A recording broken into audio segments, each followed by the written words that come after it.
നിന്ന് നഷ്ടപ്പെട്ടു പോകുന്ന ഒരു കാലഘട്ടത്തിലാണ് ഞാൻ ചോദിക്കുന്നത്. നമ്മൾ ആരെങ്കിലും സ്നേഹിക്കുന്നുവെങ്കിൽ എന്ത് കാരണത്താലാണ് സ്നേഹിക്കുന്നത്?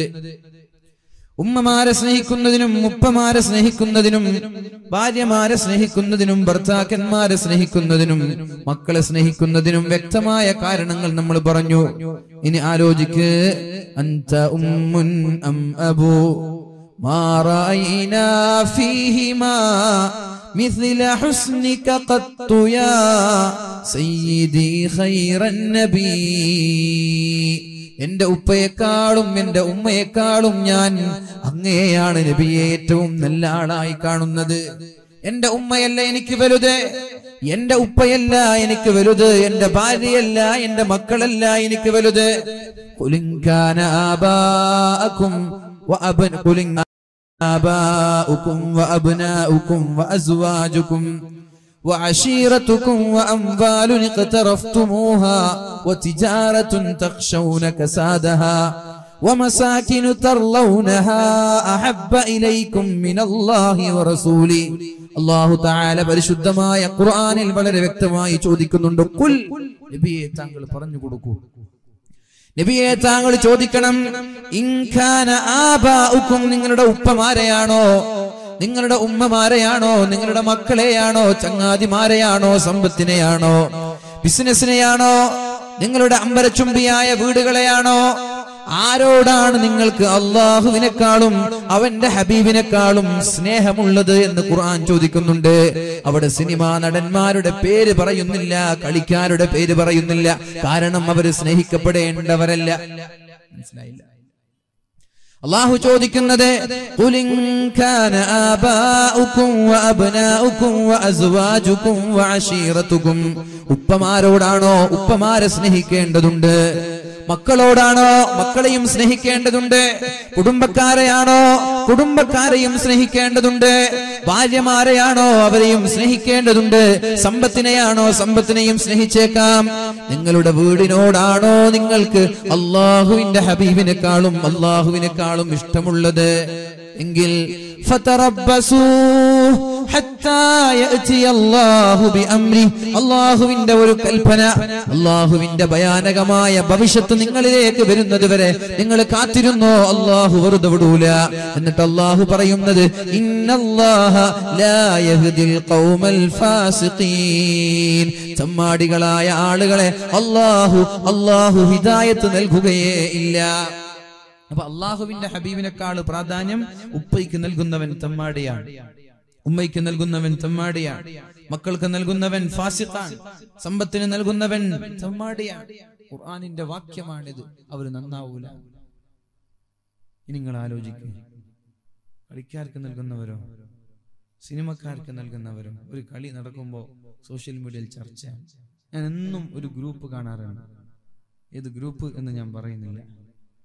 രാവിലെ എണീറ്റ ഫേസ്ബുക്ക് തുറന്നാൽ ഒരു ഗ്രൂപ്പ് കാണും. ഇന്ന് രാത്രി നടക്കുന്ന IPL, അതിൽ ആരാണ് കൂടുതൽ സ്കോർ ചെയ്യുക, എന്നാൽ ഇന്ന വ്യക്തി എത്ര സ്കോർ ചെയ്യും, അത് കൃത്യമായി ഉത്തരം പറഞ്ഞ ആൾക്ക് ഒരാൾ സ്പോൺസർ. എന്നാ അയാളെ വിളിച്ചിട്ട് നമ്മുടെ മക്കാമ്പ് കെട്ടാൻ ഒരു സ്ക്വയർ ഫീറ്റ് ഏറ്റെടുക്കോ, ഓടിയ ഓട്ടം പുല്ലുപോലും ഉറക്കൂല.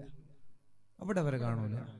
കളിക്ക് വേണ്ടി എത്ര സ്പോൺസർ ചെയ്യാൻ. ഇനി ഒരു ഫ്ലക്സ് വെക്കണോ, IPL ടീമിന്റെ പേരിൽ ഫ്ലക്സ് വെക്കാൻ ഞാൻ തന്നെ പിടിച്ചൊരുണ്ടായിരുന്നു. ആലോചിക്കാൻ വേണ്ടി പറയാണ്. എനിക്ക് ഇന്ന് ഒരാൾ പറഞ്ഞു, കളിയുടെ ഒരു പന്തയം വെച്ചിട്ട് 10 സെന്റോ 30 സെന്റോ നഷ്ടപ്പെട്ട ഒരാൾ നമ്മുടെ നാട്ടിലുണ്ട്, നമ്മുടെ പതിയടക്ക മേഖലയിലുണ്ട്. അവരോടാണ് ഈ ഞാൻ പറയുന്നത്. അല്ലാഹുവിന്റെ ഹബീബായ റസൂലുള്ളാഹി സ്വല്ലല്ലാഹു അലൈഹി വസല്ലമ തങ്ങളെക്കാളും അള്ളാഹുവിനെക്കാളും ഉമ്മമാരെയും ഉപ്പമാരെയും മക്കളെയും കുടുംബക്കാരെയും സമ്പത്തിനെയും വീടിനോടും സ്നേഹമുണ്ടായാൽ അവര് പോലും ചമ്മാടികളുടെ ലിസ്റ്റിലാണ് അള്ളാഹു കണ്ടതെങ്കിൽ നമ്മൾക്ക് യാതൊരു ഉപകാരം ചെയ്യാത്ത, നമ്മെ ഓർക്കുക പോലും ചെയ്യാത്ത, ജീവിതത്തിൽ ഇന്നവരെ സമുദായത്തിനൊരു നേട്ടം പോലും നൽകാത്ത ഈ സിനിമക്കാരും കളിക്കാരും അവർക്ക് വേണ്ടി നമ്മൾ ചെലവഴിക്കുന്ന സമയങ്ങൾ അള്ളാഹുവിന്റെ കോടതിയിൽ എന്ത് സമാധാനമാണ് ചെറുപ്പക്കാരാ പറയാൻ പോവുക? എന്ത് സമാധാനമാണ്? ഫേസ്ബുക്കിൽ നടന്ന സംവാദങ്ങൾ, വാട്സപ്പ് ഗ്രൂപ്പുകളിൽ നടന്ന സംവാദങ്ങൾ, ക്ലബ്ബുകളിൽ നടന്ന സംവാദങ്ങൾ, നമ്മുടെ പീഡികത്തിണ്ണയിലിരുന്നിട്ട് നടത്തിയ സംവാദങ്ങൾ, അതിന് അള്ളാഹുവിന്റെ കോടതിയിൽ എന്ത് സമാധാനമാണ് നമ്മൾ പറയാൻ പോവുക? നിന്റെ വയസ്സിനെ കുറിച്ചും നിന്റെ യുവത്വത്തെ കുറിച്ചും അള്ളാഹു ചോദിക്കാതെ നിന്റെ കാൽപാദങ്ങളെ അനക്കാൻ പറ്റൂല എന്ന് പരിശുദ്ധ റസൂലുള്ളാഹ്. ചിന്തിക്കണം. ഇനി ആലോചിക്ക്, ആർക്ക് വേണ്ടിയാണ് നമ്മൾ ജീവിക്കേണ്ടത്? ആമുഖമായിട്ട് ഞാൻ ഈ വിഷയങ്ങൾ സൂചിപ്പിച്ചു എന്നേ ഉള്ളൂ. ആർക്കു വേണ്ടിയാണ് നമ്മുടെ ജീവിതം നമ്മൾ ചെലവഴിക്കേണ്ടത്? ലഖദ് ജാഅകും റസൂലും മിൻ അൻഫുസികും, നിങ്ങളിൽ നിന്ന് തന്നെ നിങ്ങളിലേക്ക് ഞാനൊരു പ്രവാചകനെ പറഞ്ഞയച്ചിട്ടുണ്ട്. ആ പ്രവാചകന്റെ സവിശേഷത എന്ത്? ആ പ്രവാചകന്റെ സവിശേഷത എന്ത്? ആ പ്രവാചകന്റെ പ്രത്യേകത എന്ത്? അസീസുൻ അലൈഹി മാ അനിത്തും, നിങ്ങൾക്കൊരു പ്രയാസമുണ്ടായാൽ ആ ഹബീബിന് അത് വേദനയാണ്, അത് പ്രയാസമാണ്, സഹിക്കാൻ പറ്റൂല. നമ്മൾക്ക് വേദന ഉണ്ടാകുമ്പോ നബി തങ്ങൾക്ക് സഹിക്കാൻ പറ്റൂല. ഹരീസുൻ അലൈക്കും, നിങ്ങളോട് പ്രത്യേകമായി താല്പര്യം കാണിക്കുന്ന ആളാണ് അല്ലാഹുവിന്റെ ഹബീബായ റസൂലുള്ളാഹി സ്വല്ലല്ലാഹു അലൈഹി വസല്ലം. ബിൽ മുഅ്മിനീന റഊഫുർ റഹീം, കാരുണ്യത്തിന്റെയും വിനയത്തിന്റെയും മയത്തിന്റെയും വല്ലാത്ത സ്വൽസ്വഭാവത്തിന്റെയും ഉടമയായ ആ മുത്തു റസൂലുള്ളാഹി സ്വല്ലല്ലാഹു അലൈഹി വസല്ലം നിങ്ങൾക്ക് വേണ്ടി ജീവിച്ച്, നിങ്ങളെ ഓർത്ത് മരിച്ച്, നാളെ മഹ്ശറയിലേക്ക് പോകുമ്പോൾ നിങ്ങൾക്ക് വേണ്ടി സുജൂദ് ചെയ്ത്, നമ്മളിൽപ്പെട്ട ആരെങ്കിലും നരകത്തിൽ കിടക്കുമ്പോ അള്ളാഹുവിനോട് സംവാദം നടത്തി അവസാനത്തെ ആളെയും നരകത്തിൽ നിന്ന് കൈപിടിച്ചുയർത്തി സ്വർഗത്തിലേക്ക് കൊണ്ടുപോകുന്ന മഹാനുഭാവൻ. അവർക്ക് വേണ്ടിയല്ലേ നമ്മുടെ ജീവിതം നമ്മൾ ചെലവഴിക്കേണ്ടത്. അല്ലാതെ നമ്മ ഓർക്കാതെ ജീവിതത്തിൽ ഇന്നേ വരെ നമ്മൾക്ക് ഒരു ഉപകാരം ചെയ്യാതെ, നമ്മളെ കണ്ടാൽ പോലും തിരിച്ചു നോക്കാത്ത, ഒരു സഹായം പോലും ചെയ്യാത്ത ഈ സെലിബ്രിറ്റികൾക്ക് വേണ്ടിയാണോ നമ്മുടെ ജീവിതം ഹോമിക്കപ്പെടേണ്ടത്? ആലോചിക്കണം നമ്മൾ. അല്ലാഹുവിന്റെ റസൂൽ സല്ലല്ലാഹു അലൈഹി വസല്ലമ തങ്ങൾ ആയിഷ ബീവി റളിയല്ലാഹു അൻഹയുടെ സമീപത്തേക്ക് കടന്നു വന്നപ്പോ ആയിഷ ബീവി അല്ലാഹുവിന്റെ ഹബീബായ നബി തങ്ങളെ കാണുന്നുണ്ട്. ത്വീബ നഫ്സിൻ, നല്ല സുസ്മേരവദനായി കാണുന്നുണ്ട്, നല്ല പുഞ്ചിരി തൂകുന്ന സന്തോഷമുള്ള മുഖം കണ്ടപ്പോ അല്ലാഹുവിന്റെ ഹബീബിനോട് ആയിഷ ബീവി റളിയല്ലാഹു അൻഹ ചോദിക്കുന്നുണ്ട്, യാ റസൂലല്ലാഹ്, അല്ലാഹുവിന്റെ ഹബീബേ, അല്ലാഹുവിന്റെ റസൂലേ, മുത്തുനബിയേ, ഉദ്ഉല്ലാഹ ലി, എനിക്ക് വേണ്ടി ദുആ ചെയ്യുമോ, എനിക്ക് വേണ്ടി പ്രാർത്ഥിക്കുമോ നബിയേ? അല്ലാഹുവിന്റെ ഹബീബിനോട് റസൂലുള്ളാഹി സ്വല്ലല്ലാഹു അലൈഹി വസല്ലമ തങ്ങളോട് ആയിഷ ബീവി റളിയല്ലാഹു അൻഹ പറയുകയാണ്, ഉദ്ഉല്ലാഹ ലി, എനിക്ക് വേണ്ടി ദുആ ചെയ്യുമോ നബിയേ? അപ്പോഴാണ് അല്ലാഹുവിന്റെ ഹബീബ് ദുആ ചെയ്തത്, അല്ലാഹുമ്മഗ്ഫിർ ലി ആയിഷ, അല്ലാഹുവേ ആയിഷക്ക് നീ പുറത്തു കൊടുക്കണേ അല്ലാഹ്, അല്ലാഹുവേ ആയിഷക്ക് നീ മാപ്പ് നൽകണമേ അല്ലാഹ്, അല്ലാഹുവേ ആയിഷയുടെ പാപങ്ങൾ നീ പുറത്തു കൊടുക്കണമേ അല്ലാഹ്. മാ തഖദ്ദമ മിൻ ദംബിഹാ വമാ തഅഖർ, ആയിഷ ബീവി ചെയ്തു പോയ പാപങ്ങൾ നീ പുറത്തു കൊടുക്കണേ അല്ലാഹ്. വമാ തഅഖർ, ആയിഷ ബീവി ഇനി ചെയ്യാൻ പോകുന്ന പാപങ്ങളും നീ പുറത്തു കൊടുക്കണമേ എന്ന് അല്ലാഹുവിന്റെ ഹബീബായ റസൂലുള്ളാഹി സ്വല്ലല്ലാഹു അലൈഹി വസല്ലം തങ്ങൾ ദുആ ചെയ്തപ്പോ ആയിഷ ബീവിക്ക് സന്തോഷം കൊണ്ട് ആയിഷ ബീവി തുള്ളിച്ചാടുകയാണ്. എന്നിട്ട് അല്ലാഹുവിന്റെ ഹബീബ് സല്ലല്ലാഹു അലൈഹി വസല്ലമ തങ്ങളുടെ മുന്നിലേക്ക് ആയിഷ ബീവി റളിയല്ലാഹു അൻഹ ചിരിച്ച് ഹബീബിന്റെ മടിത്തട്ടിലേക്ക് വീഴുകയാണ്. ആ ഒരു ചിരി കണ്ടപ്പോ ആയിഷ ബീവി റളിയല്ലാഹു അൻഹയോട് അല്ലാഹുവിന്റെ ഹബീബ് ചോദിച്ചു, ആയിഷ അയസുറുകി ദുആഇ, എന്റെ ഈ പ്രാർത്ഥന ആയിഷ നിനക്ക് സന്തോഷം നൽകിയിട്ടുണ്ടോ? ഞാൻ ഈ പ്രാർത്ഥിച്ചപ്പോ, ഞാൻ ഈ ദുആ ചെയ്തപ്പോ ആയിഷ നിനക്ക് സന്തോഷം ഉണ്ടായിട്ടുണ്ടോ? അപ്പോഴാണ് ആയിഷ ബീവി പറഞ്ഞത്, യാ റസൂലല്ലാഹ് വമാ ലീ ലാ യസുറുനി ദുആഉക്, നിങ്ങൾ അങ്ങനെ ദുആ ചെയ്താൽ, നിങ്ങൾ ഇങ്ങനെ പ്രാർത്ഥിച്ചാൽ എന്റെ കഴിഞ്ഞുപോയ പാപങ്ങളും വരാനിരിക്കുന്ന പാപങ്ങളും പുറത്തു തരാൻ വേണ്ടി നിങ്ങൾ എനിക്ക് വേണ്ടി ദുആ ചെയ്താൽ ഞാൻ എങ്ങനെയാണ് നബിയെ സന്തോഷിക്കാതിരിക്കുക എന്ന് അല്ലാഹുവിന്റെ ഹബീബിനോട് ആയിഷ ബീവി ചോദിച്ചപ്പോഴാണ് അവിടെ ഒരു യാഥാർത്ഥ്യം റസൂലുള്ളാഹി റസൂലുള്ളാഹി തങ്ങൾ പറയുന്നത്, എന്റെ ചെറുപ്പക്കാരാ, എന്റെ സഹോദരിമാരെ, ഉമ്മമാരെ, ഉപ്പമാരെ, അള്ളാഹുവിന്റെ ഹബീബ് ആയിഷയോട് പറയുന്ന മറുപടിയുണ്ട്. മനസ്സിൽ അല്പം പോലും കാരുണ്യത്തിന്റെ കടാക്ഷത്തിന്റെ ഒരു അല്പമെങ്കിലും നിങ്ങളുടെ മനസ്സിലുണ്ടെങ്കിൽ, ഹബീബിനോടുള്ള മഹബത്തിന്റെ ഒരണുമണി തൂക്കം നിങ്ങളുടെ മനസ്സിലുണ്ടെങ്കിൽ, നിങ്ങളുടെ നെഞ്ചകങ്ങളിൽ കുത്തിവെക്കണം. അല്ലാഹുവിന്റെ ഹബീബ് സല്ലല്ലാഹു അലൈഹി വസല്ലമ തങ്ങൾ ആയിഷയോട് പറയുന്ന മറുപടി. എന്നാൽ ആയിഷ, വല്ലാഹ്, അല്ലാഹുവാണ് സത്യം, ഇന്നഹാ ലദഅവതി, ഈ ദുആയാണ്, ഈ പ്രാർത്ഥനയാണ് ഞാൻ എന്നും ദുആ ചെയ്യുന്നത്. ലി ഉമ്മത്തി, എന്റെ സമുദായത്തിന് വേണ്ടി, എന്റെ ഉമ്മത്തിന് വേണ്ടി ഞാൻ എല്ലാ നിസ്കാരത്തിലും ഈ ദുആ ചെയ്യാറുണ്ട്. ഞാൻ ഇശാ നിസ്കരിച്ചാൽ, മഗ്രിബ് നിസ്കരിച്ചാൽ, സുബ്ഹി നിസ്കരിച്ചാൽ, ളുഹർ നിസ്കരിച്ചാൽ, അസ്ർ നിസ്കരിച്ചാൽ, എല്ലാ നിസ്കാരത്തിലും എന്റെ സമുദായത്തിന് വേണ്ടി, എന്റെ ഉമ്മത്തിന് വേണ്ടി ഈ ദുആ ചെയ്യാറുണ്ട് എന്ന് അല്ലാഹുവിന്റെ ഹബീബായ മുഹമ്മദുർ റസൂലുള്ളാഹ്. ചെല്ലാത്തിന്റെ സൗണ്ട് പോരാ, തുറക്കച്ചെല്ല്. എനിക്ക് സൗണ്ട് തൃപ്തിയാവാഞ്ഞിട്ടാണ് ഞാൻ ഇങ്ങനെ പിടിക്കുന്നത്. സലാത്ത് ഉറക്കച്ചെല്ലണം. അല്ലാഹു തൗഫീഖ് ചെയ്യട്ടെ. അല്ലാഹുവിന്റെ ഹബീബായ റസൂലുള്ളാഹി സ്വല്ലല്ലാഹു അലൈഹി വസല്ലമ തങ്ങൾ ആയിഷയോട് പറയാണ്, ആയിഷ, നിനക്ക് വേണ്ടി ഇപ്പോൾ ഞാൻ ദുആ ചെയ്തു, പക്ഷേ ഈ ദുആയല്ല, ഈ പ്രാർത്ഥന ഞാൻ എല്ലാ നിസ്കാരത്തിലും എന്റെ സമുദായത്തിന് വേണ്ടി ചെയ്യുന്നുണ്ട്. അടിമ്പായി എന്ന് പറയുന്ന ഈ ചടേക്കാൽ എന്ന് പറയുന്ന പ്രദേശത്ത് താമസിക്കുന്ന ഓരോ ഉമ്മത്തിനും, ഓരോ മുസ്ലിമിനും വേണ്ടി അള്ളാഹുവിന്റെ ഹബീബ് ദുആ ചെയ്തിട്ടുണ്ട്, അള്ളാഹുവേ പുറത്തു കൊടുക്കണമെന്ന്. ഇനി ആലോചിക്ക്, ആർക്ക് വേണ്ടിയാണ് നമ്മുടെ ജീവിതത്തിന്റെ സമയം നമ്മൾ ചെലവഴിക്കേണ്ടത്? ഇന്ന് സുബഹി നിസ്കാരം കഴിഞ്ഞതു മുതൽ ഈ രാത്രി അർദ്ധരാത്രിയിലേക്ക് കാലെടുത്ത് വെച്ചുകൊണ്ടിരിക്കുന്ന ഈ സമയം വരെ ഈ ഹബീബിന് വേണ്ടി നമ്മൾ എന്ത് ചെയ്തു ചെറുപ്പക്കാരാ? ലിക്കാർക്ക് വേണ്ടി ശബ്ദിച്ചിട്ടുണ്ടല്ലോ, ഒരുപാട് സമയം വാട്സപ്പിലും ഫേസ്ബുക്കിലും നമ്മൾ ചെലവഴിച്ചിട്ടുണ്ടല്ലോ. ഈ ഹബീബിന് വേണ്ടി നമ്മൾ എന്ത് ചെയ്തിട്ടുണ്ട്? ഹബീബിനെ ഒന്ന് ഓർത്തിട്ടുണ്ടോ? ഈ തങ്ങളെ ഒന്ന് നമ്മൾ ഓർത്തിട്ടുണ്ടോ? രാവിലെ മുതൽ വൈകുന്നേരം വരെയുള്ള ഈ സമയം വരെ ഓർത്തിട്ടുണ്ടോ?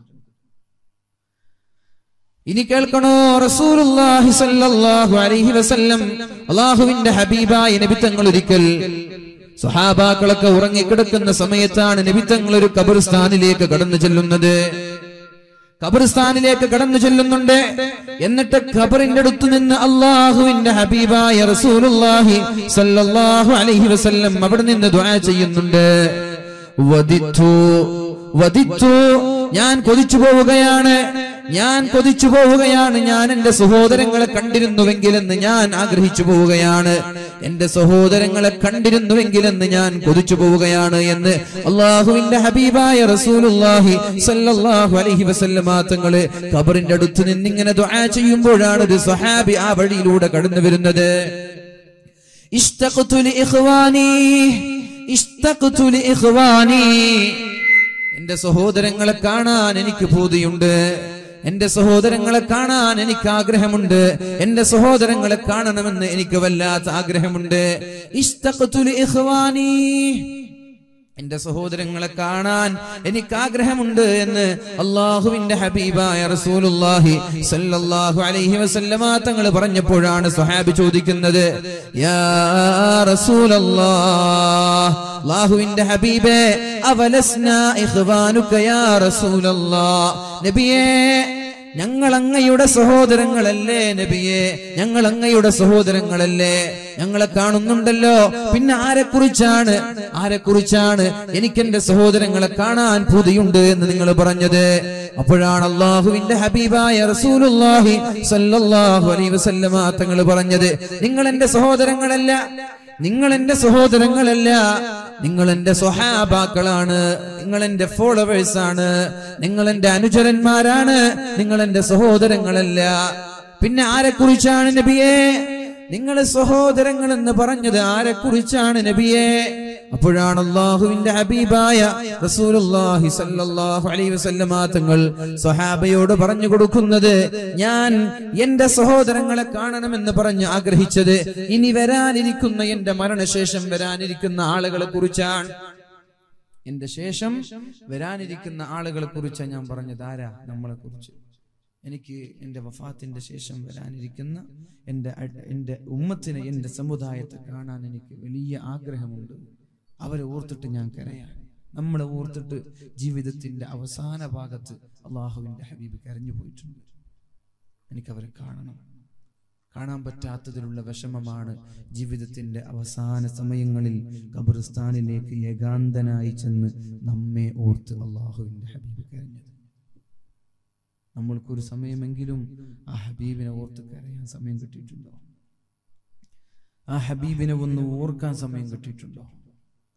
റസൂലുള്ളാഹി സ്വല്ലല്ലാഹു അലൈഹി വസല്ലം തങ്ങളെ ഓർക്കാൻ സമയം കിട്ടിയിട്ടുണ്ടോ?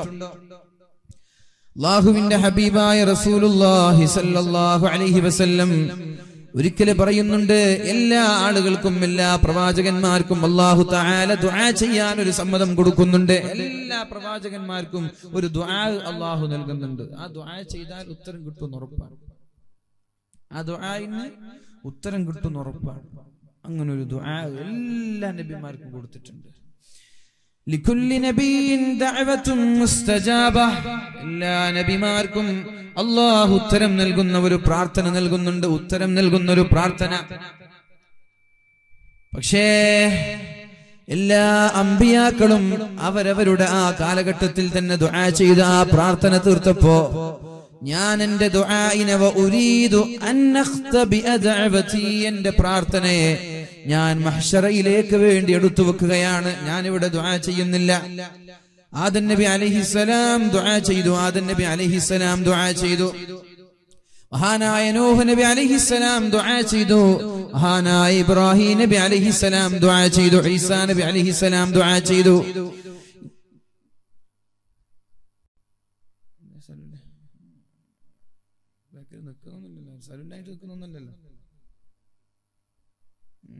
മുമ്പിൽ വന്നിട്ട് കയറിയിരിക്കണം. സമയമായി, കുറച്ച് സമയമുള്ളൂ. ഒന്നെല്ലാവരും മുമ്പിൽ ഇരുന്നോളൂ. എനിക്കൊന്ന് ക്ലാരിറ്റി കൊടുക്കും ശബ്ദത്തിന്. ഇത് മോണിറ്റർ അല്ലല്ലോ, പുറത്തു വെക്കുന്ന ബോക്സ് അല്ലേ? ഇത് മോണിറ്റർ അല്ലല്ലോ, പുറത്തു വെക്കുന്ന ബോക്സ് അല്ലേ? ഇതൊന്നല്ലേ ഉള്ളൂ, ഇതിൽ 4 വെക്കണം. നിങ്ങൾ പറയും ഇന്നലെ എന്ന് പറഞ്ഞിട്ടില്ലേ? ഇന്നലെ പറഞ്ഞിട്ടുണ്ട്, ശരിയാണ്. എനിക്ക് റമദാൻ പെരുന്നാൾ വരെ ദിവസവും പരിപാടിയാണ്. പെരുന്നാൾ വരെ റമദാനിൽ 3 പരിപാടിയൊക്കെയാണ്. ഒരു സ്ഥലത്ത് ഒരു മൈക്ക് പറ്റിച്ചാൽ പിന്നെ 2-3 ആഴ്ച ഇങ്ങനെ അഡ്ജസ്റ്റ് ചെയ്ത് പോകേണ്ടി വരും. ഇന്നലെ പ്രസംഗിച്ചിട്ടുണ്ട്, മിഞ്ഞാന്നും പ്രസംഗിച്ചിട്ടുണ്ട്. ഇന്ന് മഗ്‌രിബ് മുതൽ ഇതാ 12 മണി വരെ പ്രസംഗിക്കുന്നുണ്ട്. പക്ഷെ നമുക്ക് ഒരു ഡിമാൻഡില്ല. ഞാനത് മാങ്ങിക്കോട്ടെ, പ്രത്യേകം പറഞ്ഞിട്ടുണ്ട് എൻ്റെ ഡിമാൻഡ് ഇന്നതാണെന്ന്. അപ്പൊ അതുകൊണ്ട് അഡ്ജസ്റ്റ് ചെയ്യണം. എന്നല്ലെങ്കിൽ ശബ്ദം നാളൊക്കെ ഉണ്ടാവില്ല. മറ്റന്നാൾ വലിയൊരു പരിപാടി, നമ്മുടെ സ്ഥാപനം സംഘടിപ്പിക്കുന്ന ഒരു പരിപാടി മാലിക് ദിനാറിൽ വരുന്നുണ്ട് 27-ാം തീയതി. പരിപാടി ഞാനേ ഉള്ളൂ പ്രസംഗിക്കാൻ. അപ്പൊ അവിടേക്ക് പ്രസംഗത്തിന് സൗണ്ട് ഇല്ലെങ്കിൽ അവർ ചെലവഴിച്ച ഈ ചെലവും അവർ എല്ലാം നഷ്ടത്തിലാവും. അതുകൊണ്ട് നിങ്ങൾക്ക് ക്ഷണിക്കാൻ നമ്മുടെ സ്ഥാപനത്തിന്റെ പൂർവ്വ വിദ്യാർത്ഥികളായ ഇമാമ സംഘടിപ്പിക്കുന്ന ഒരു പ്രൗഢമായ ഒരു പരിപാടിയാണ്. 27-ാം തീയതി വെള്ളിയാഴ്ച മഗ്‌രിബ് നിസ്കാരം കഴിഞ്ഞ് മക്കാമിൽ സിയാറത്ത് ചെയ്ത് അവിടെയുള്ള മുസ്ലിം ഗ്രൗണ്ടിൽ വളരെ വിപുലമായി നടത്താം. നിങ്ങളൊക്കെ വരണം ഇൻഷാ അല്ലാഹ്. പരിശുദ്ധമായ ഖുർആനിന്റെ ആഴങ്ങളിൽ ഇറങ്ങിയിട്ടുള്ള വളരെ വിശാലമായ ഒരു വിഷയം ഇവിടെ ചർച്ച ചെയ്യണം. അല്ലാഹു തൗഫീഖ് ചെയ്യട്ടെ. അപ്പൊ എന്റെ പ്രിയപ്പെട്ട സഹോദരങ്ങൾ ശ്രദ്ധിക്കേണ്ട ഒരു വിഷയം, ലികുല്ലി നബിയിൻ ദഅവത്തുൻ മുസ്തജാബ. എല്ലാ അമ്പിയാക്കൾക്കും അല്ലാഹു ദുആ ചെയ്യാൻ ഉത്തരം നൽകുന്ന ഒരു ദുആ നൽകിയിട്ടുണ്ട്. ലികുല്ലി നബിയിൻ ദഅവത്തുൻ മുസ്തജാബ. എല്ലാ പ്രവാചകന്മാർക്കും അല്ലാഹു ഒരു പ്രാർത്ഥന നൽകിയിട്ടുണ്ട്. ആ പ്രാർത്ഥന ദുആ ചെയ്താൽ ഉടനെ തന്നെ അല്ലാഹു ഉത്തരം നൽകുമെന്ന് അല്ലാഹുവിന്റെ ഹബീബ് പറയുന്നുണ്ട്. ഉടനെ ഉത്തരം ചോദിച്ചാൽ മതി, ഉത്തരം നൽകാമെന്ന് അല്ലാഹുവിന്റെ വാഗ്ദാനമാണ്. പക്ഷേ എനിക്കും അങ്ങനെ ഒരു ദുആ അല്ലാഹു തആല നൽകിയിട്ടുണ്ട്. ഞാൻ ആ ദുആഇനെ ദുനിയാവിൽ ഉപയോഗിച്ചിട്ടില്ല. ഉപയോഗിക്കണമായിരുന്നു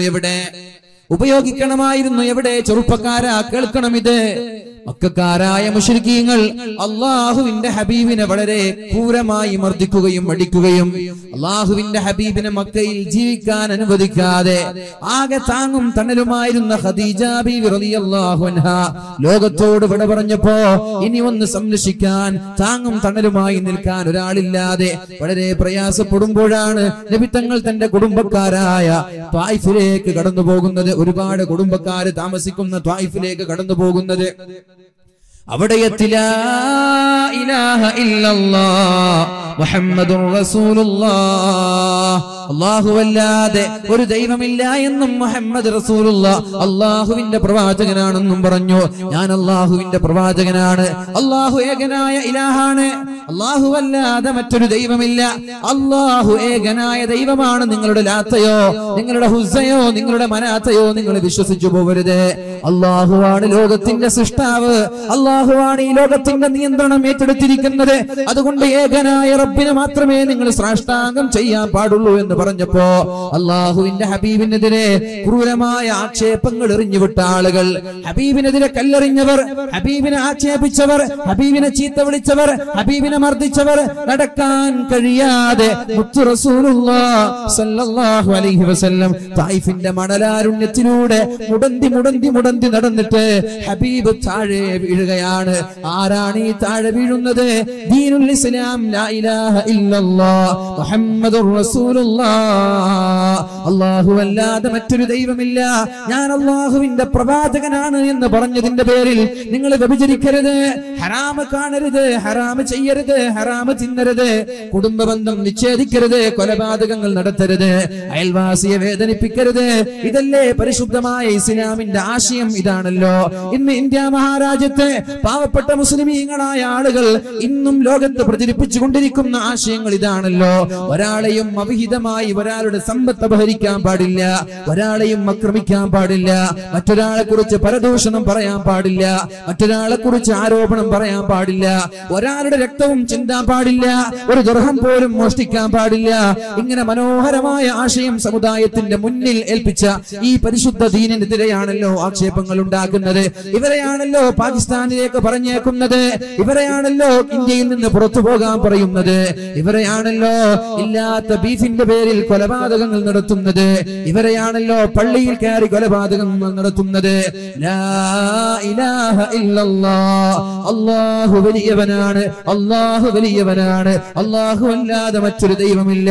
അല്ലാഹുവിന്റെ ഹബീബ്, അല്ലാഹുവിന്റെ പ്രവാചകനാണ്. നിസ്കാരത്തിലേക്ക് വരണേ, വിജയത്തിലേക്ക് വരണേ എന്ന് പറഞ്ഞ പാവപ്പെട്ട മുഅദ്ദിനിന് പോലും പള്ളിയുടെ റൂമുകളിൽ, പള്ളിയുടെ മുറികളിൽ കിടന്നുറങ്ങാൻ പോലും സ്വൈര്യമില്ലാത്ത, സമാധാനമില്ലാത്ത കാലത്ത് ഞങ്ങൾക്ക് ചോദിക്കാനുള്ളത്, എന്ത് തെറ്റ് ചെയ്തതിന്റെ പേരിലാണ് ഇസ്ലാമിനെതിരെ നിങ്ങൾ ആക്ഷേപമുണ്ടാക്കുന്നത്?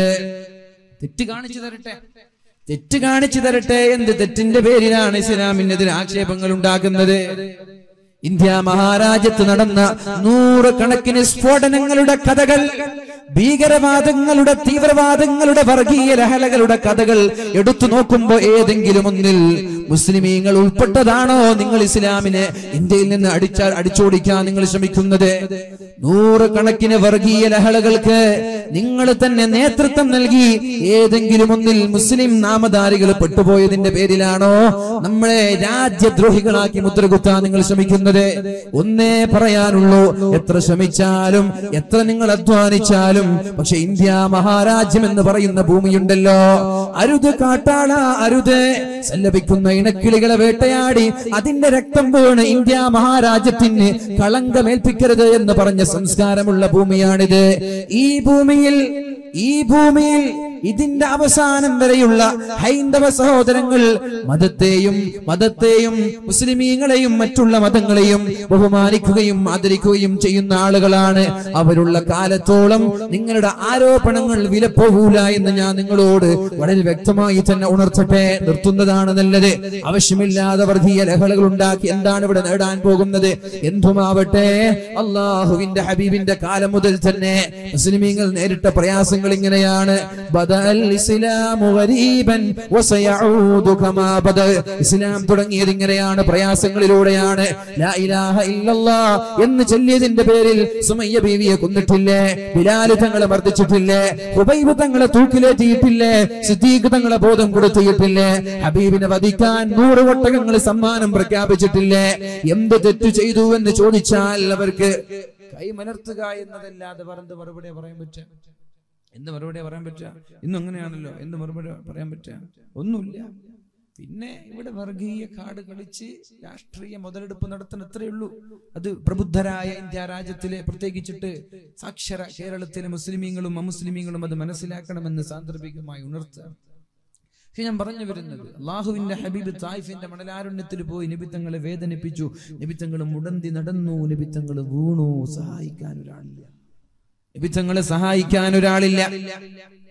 അപ്പോഴാണ് ഹബീബിനെ കൂക്കി വിളിക്കുകയും ഹബീബിനെതിരെ കല്ലെറിയുകയും ചെയ്ത ത്വായിഫിന്റെ മണലാരുണ്യത്തിലെ കിങ്കരന്മാരായ ധിക്കാരികളായ ആളുകൾ ഓടി വരുന്നത്. ഓടി വരാൻ നമ്മൾ വിചാരിച്ചു ഓടി വരുമ്പോ ഒന്ന് സഹായിക്കാനാണ്. അല്ല, മുടന്തി വീണ് അവിടെ ഒരു ഭാഗത്ത് വീണ് കിടന്ന നബി തങ്ങളുടെ കൈ പിടിച്ചുയർത്തി നബി തങ്ങളോട് പറഞ്ഞു, മുഹമ്മദേ നടക്കൂ. നബി തങ്ങൾ നടന്നു. വേച്ച് നടക്കുകയാണ്. ആർക്ക് വേണ്ടി? സമുദായത്തിന് വേണ്ടി. അല്ലാഹുവിന്റെ ഹബീബ് വേച്ച് നടക്കുകയാണ്. നടക്കാൻ തുടങ്ങുമ്പോൾ പിൻഭാഗത്തു നിന്ന് വീണ്ടും തുടങ്ങി ഹബീബിന്റെ കാലുകളിലേക്ക് കല്ലെറിയാൻ. ഹബീബിന്റെ മടമ്പിലേക്ക്, ഹബീബിന്റെ കാലിലേക്ക് കല്ലെറിഞ്ഞു. ഹബീബിന്റെ കാലിൽ നിന്ന് രക്തം വാർന്നൊലിക്കാൻ തുടങ്ങി. നബി തങ്ങൾ നടക്കാൻ കഴിയാതെ തളർന്നു വീണു. വീണ്ടും വന്നു. അവർ ഹബീബിന്റെ കൈ പിടിച്ചുയർത്തി നബി തങ്ങളോട് നടക്കാൻ പറഞ്ഞു. മുഹമ്മദേ നടക്ക്. അല്ലാഹുവിന്റെ ഹബീബ് ത്വായിഫിന്റെ മണലാരുണ്യത്തിലെ കുടുംബക്കാരുടെ സഹായം പ്രതീക്ഷിച്ച് കടന്നു വന്നതാണ്. സഹായിക്കുമല്ലോ എന്ന പ്രതീക്ഷയോടെ കടന്നു വന്നവരാണവർ. സഹായിക്കുമെന്ന പ്രതീക്ഷയോടെ കടന്നു വന്നവരാണ്. പക്ഷേ അവരാണ് കല്ലെറിയുന്നത്, അവരാണ് ആക്രമിക്കുന്നത്. നബി തങ്ങളോട് വീണ്ടും നടക്കാൻ പറഞ്ഞു. വീണ്ടും നബി തങ്ങളെ കല്ലെറിഞ്ഞപ്പോ നബി തങ്ങൾ മുടന്തി ഒരു മരത്തിന്റെ മറവിൽ വിശ്രമിച്ചു കൊണ്ടിരിക്കുമ്പോഴാണ് മഹാനായ പർവ്വതങ്ങളെ കാക്കുന്ന പർവ്വതങ്ങളുടെ ഉത്തരവാദിത്തമുള്ള മാലാക്കമാര് കടന്നു വരുന്നത്. യാ റസൂലല്ലാഹ്, അല്ലാഹുവിന്റെ ഹബീബേ, ലാ ഇലാഹ ഇല്ലല്ലാഹ് മുഹമ്മദുർ റസൂലുള്ളാഹ് എന്ന കലിമത്തു തൗഹീദിൽ വിശ്വസിക്കാൻ പറഞ്ഞതിന്റെ പേരിൽ ഇത്രയും നിഷ്ഠൂരമായി താങ്കളെ ആക്രമിച്ച ഈ സമുദായത്തെ, ഈ സമൂഹത്തെ, ഈ നാട്ടുകാരെ ഈ പർവ്വതത്തിന്റെ താഴെയിട്ട് ഞാൻ നശിപ്പിക്കട്ടെ. പർവ്വതങ്ങൾ അവരുടെ തലയുടെ മുകളിലിട്ട് ഞാൻ നശിപ്പിക്കട്ടെ. ഭൂമിയുടെ അടിയിലേക്ക് അവരെ താഴ്ത്തി ഞാൻ നശിപ്പിക്കട്ടെ എന്ന് ചോദിച്ചപ്പോ അല്ലാഹുവിന്റെ ഹബീബിന് ഓക്കേ എന്ന് പറഞ്ഞാൽ മതി. മൗനം സമ്മതമാണല്ലോ. നബി തങ്ങളൊന്ന് മിണ്ടാതിരുന്നാൽ മതി. നിമിഷ നേരം കൊണ്ട് തന്നെ ആക്രമിച്ച ആളുകളെ എല്ലാവരെയും നശിപ്പിച്ച് കളയാനുള്ള ഒരു കഴിവ് അല്ലാഹുവിന്റെ ഹബീബിനുണ്ടായിട്ട് നബി തങ്ങൾ അവിടെ നിന്ന് പറയുന്ന മറുപടി, അവര് നശിച്ചത് കൊണ്ട് എനിക്കെന്ത് നേട്ടമാണുള്ളത്? പർവ്വതത്തിന്റെ താഴെ അവരെ കൊണ്ടുപോയി പർവ്വതങ്ങൾ ആകാശങ്ങളിലേക്ക് ഉയർത്തി അവരുടെ തലയിലേക്ക് പർവ്വതങ്ങൾ വലിച്ചെറിഞ്ഞ് അവരെല്ലാം ചതഞ്ഞ് മരിച്ചത് കൊണ്ട് എനിക്കെന്ത് നേട്ടമാണ് ലഭിക്കാനുള്ളത്? എങ്ങാനും ഒരുപാട് കാലശേഷം ഇവരിൽ നിന്നുള്ള ആരെങ്കിലും ഒരാൾ അള്ളാഹുവിന്റെ ദീൻ മനസ്സിലാക്കി ഇസ്ലാമിലേക്ക് കടന്നു വന്നാൽ അതാണല്ലേ എനിക്കുത്തമം എന്ന് പറഞ്ഞവർക്ക് സമാധാനത്തിന്റെ സന്ദേശം നൽകിയ അള്ളാഹുവിന്റെ ഹബീബ് ആ സമയത്ത് ദുആഇനെ ഉപയോഗിച്ചില്ല. ബദറിന്റെ രണാങ്കണം നടക്കുകയാണ്. എല്ലാവരും യുദ്ധത്തിന് തയ്യാറായി കൊണ്ടിരിക്കുകയാണ്. സ്വഹാബാക്കളായ ആളുകൾ, എല്ലാ സ്വഹാബാക്കളും യുദ്ധത്തിന് കൊടുമ്പിരി കൊള്ളുന്ന സമയത്ത് തന്റെ വാള് മൂർച്ചയൂട്ടി യുദ്ധത്തിലേക്ക് ഇറങ്ങിയപ്പോ അള്ളാഹുവിന്റെ ഹബീബിന്റെ വേണമെങ്കിൽ ദുആ ചെയ്യാം. അള്ളാഹുവേ, ഈ യുദ്ധത്തിൽ ഞങ്ങൾക്ക് വിജയം തരണേ അല്ലാ. നീ എനിക്ക് ഉത്തരം നൽകുമെന്ന് ഉറപ്പ് നൽകിയ ഒരു പ്രാർത്ഥനയുണ്ടല്ലോ. ദുആ ചെയ്യുവീൻ, ഞാൻ ഉത്തരം നൽകാമെന്ന് ഉറപ്പ് നൽകുന്ന ഒരു പ്രാർത്ഥന നീ എനിക്ക് തന്നിട്ടുണ്ടല്ലോ അല്ലാ. ഞാൻ നിന്നോട് ചോദിക്കുകയാണ്, ഈ ബദർ യുദ്ധത്തിൽ ഞങ്ങളെ വിജയിപ്പിക്കണമെന്ന് ദുആ ചെയ്യാ. പക്ഷെ അള്ളാഹുവിന്റെ ഹബീബ് ആ സമയവും ഉപയോഗിച്ചില്ല. 313ഓളം ആളുകൾ, ആയിരക്കണക്കിന് സുസജ്ജരായ സൈന്യങ്ങളോട് ധീരോടെ വാശിയോടെ പടപൊരുതി വിജയിച്ച വിജയം അള്ളാഹുവിന്റെ ഹബീബ് ദുആ ചെയ്ത് ചോദിച്ചു വാങ്ങിയതല്ല. അള്ളാഹുവിന്റെ ഹബീബ് ദുനിയാവിൽ പ്രതിസന്ധിയുണ്ടായി, ഒരുപാട് പ്രയാസങ്ങൾ ഉണ്ടായിട്ട് ദുആ ചെയ്യാതെ ഈ ദുആഇനെ എടുത്തു വെച്ചു. എവിടേക്കെന്നറിയോ ചെറുപ്പക്കാരാ? ആർക്കോ വേണ്ടി ഒച്ച വെക്കുന്ന നമ്മള്, ആർക്കോ വേണ്ടി ശബ്ദിക്കുന്ന നമ്മള്, ആർക്കോ വേണ്ടി സമയം കളയുന്ന നമ്മള്, ആർക്കോ വേണ്ടി ഉറക്കൊഴിക്കുന്ന നമ്മൾ